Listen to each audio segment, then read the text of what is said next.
Now there are new, never-before-seen images found in home movies shot on the set of Gone with the Wind 60 years ago. David Jansen is assistant director of Bruce Moore, the estate in Cedar Rapids, Iowa, where the film was found. And Herb Bridges is an author and collector of Gone with the Wind memorabilia. Gentlemen, good morning. Nice to see you both. Oh, good morning to you. David, let me start with you. Tell me where this footage has been for the past 60 years. Well, Mr. Hall, the person who lived in this mansion, had the collection in the house, just as we would sort of store our home movies and videos.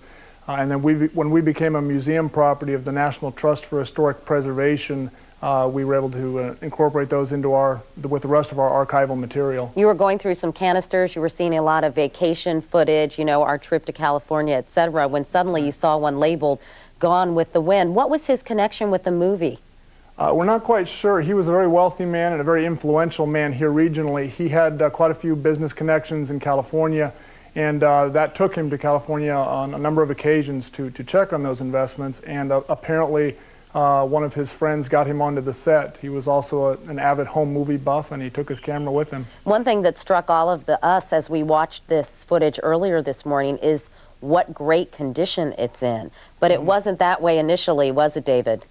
Now, we spent an awful lot of time, about 3 years on this project, preserving all of this film. There are 23,000 feet of home movies, and the Gone with the Wind segment is a small part of that. We spent a great deal of time trying to make sure that this film would survive for a few more centuries. Herb Bridges, you're pretty excited about this footage. Why? There's really nothing like this, correct? Oh, no. There's Clark Gable, by the way. I just wanted to point him out. And there's Vivien Leigh. You'll see her take a drag of a cigarette in a few minutes. But go ahead. I'm sorry, Herb. No, I've never seen this before, the behind the scenes, only black and white stills before.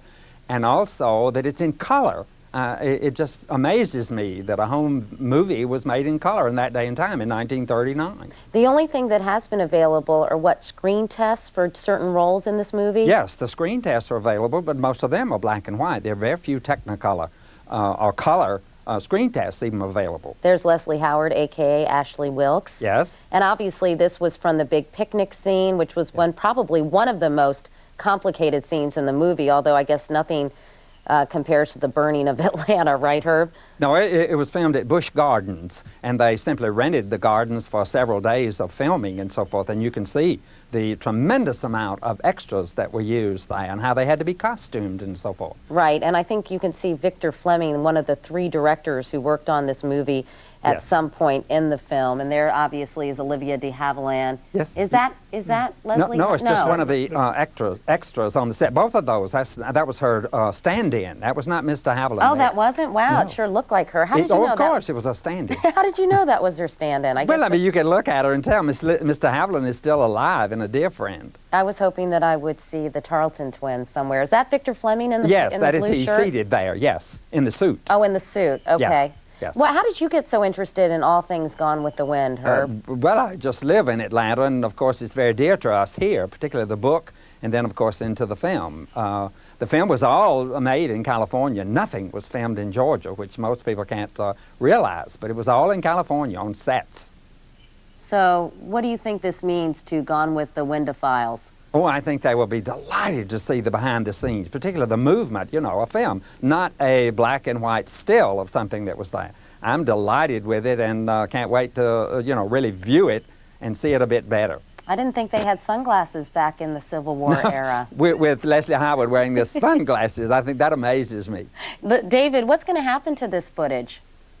Well, we're working on ways to make it available to the public. It's currently now available for researchers, for historians to view, as are all of our archival material. We're hoping to get some of them produced in a video format to have in our museum store and in our new visitor center. And Herb, you're hoping to get a copy of this for part of your exhibition? Yes, of course. I want to very much. Well, it's pretty cool. I'd like to sitting here watching it all. And of course, there once again is that's a stand-in. That's a stand-in? Yes, of course. That's not Mr. Havilland. Are you sure? Oh, I'm positive. Yes, of course. That's a stand-in. I don't know her name, but I'm sure I can find out. David, is that her stand-in? Yeah, absolutely. Yeah, there's Gable sitting over there having a cigarette next to his trailer, and there's Vivien Leigh. Because they're setting up that shot, and sure. Mr. Hall has access to the stand-in. Yes. I guess Olivia wouldn't be out there sitting on the grass and doing all that. No, not waiting until everything was set up. All right. Well, Herb Bridges and David Jansen, thanks so much for joining us. It's interesting to watch. Oh, thank you. It was Thank you. delightful.